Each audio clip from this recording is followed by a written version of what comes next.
Hello YouTube, this is Asatsu5 and this is kind of a show-off video, but before I show you the show-off portion of this video, I want to talk about what the preface of this video, just explain things. My brother, after 3 years of not making knives, decided he wanted to make a knife. But he didn't want to make just any knife, he wanted to make a friction folding. This is going to be his first folding knife design. And he didn't want to settle for just any friction folding, he wanted a tactical friction folding. But not just any tactical friction folding, no, he couldn't stay there. He wanted to make a 5-inch blade length friction folding that was capable of being used in a self-defense situation. Not that he plans on using it for that, but he wanted to make something that is kind of outside the realm of normality for friction folders. So he did that. He made a 5-inch blade length Wharncliffe friction folding with G10 with the Enzo pattern on it. And he made the tang or the tail of it long enough where he can actually grip down on the knife and choke down on it and get extra length for, you know, knife fencing basically.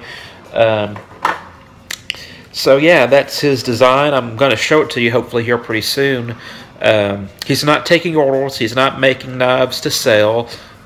He does this as a side hobby, and every now and then he does make some knives that he might sell or give away, but it's not something that he does as a side hustle. This is purely a hobby for him. And after seeing his design, I really wanted to make one myself. I haven't done it yet. I'm probably going to base mine off of the Navaja Caraca or the Punya, or maybe a Patada, which some of you may not know what those things are. Patada knife is the Patada, Sardinian Patada. It has a leaf-shaped blade, and I have a Patada that I can base the blade shape on for my friction folding.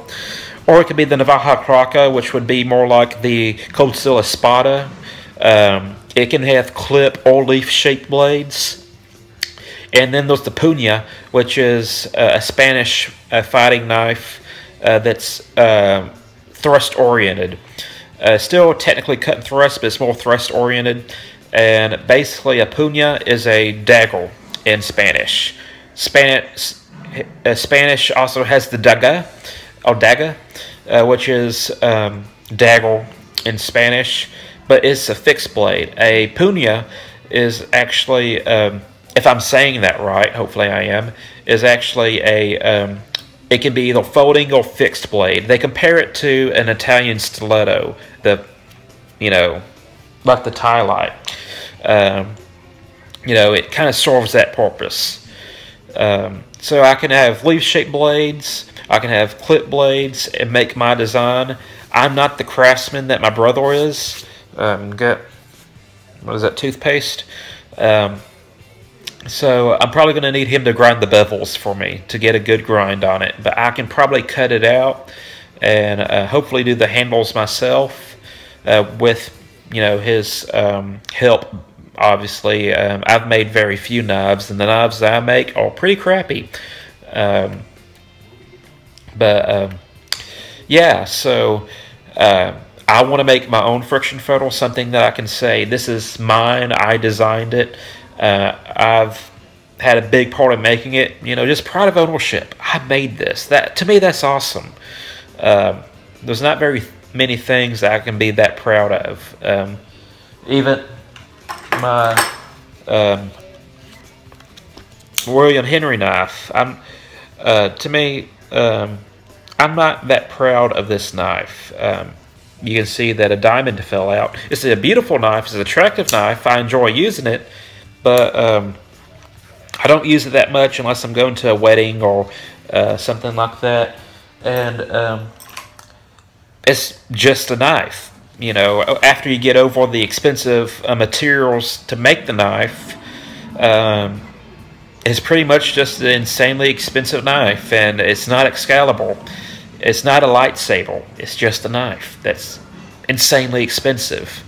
But to me, when you have something that you made yourself, I have a knife that I custom designed and had made, and I'm pretty proud of that. but to actually make something yourself and then use it, to me, that's pretty cool. We're at 5 minutes. I've been rambling long enough. I'm going to show you the cut test that I did with it, and I'm going to show you some still shots, 2 still shots, and hopefully sometime in the future I'll be able to show you one that I made. So that's it. I'm Asoxy5. Hope y'all have a great day, and I'm not out. I'm fixing to show you the rest of the video. So hang in there, and thank you for hanging in there while I just babble on about stuff. So here we go. Hello YouTube, this is Asoxy5, and this is my brother's handmade tactile friction photo. See what happens.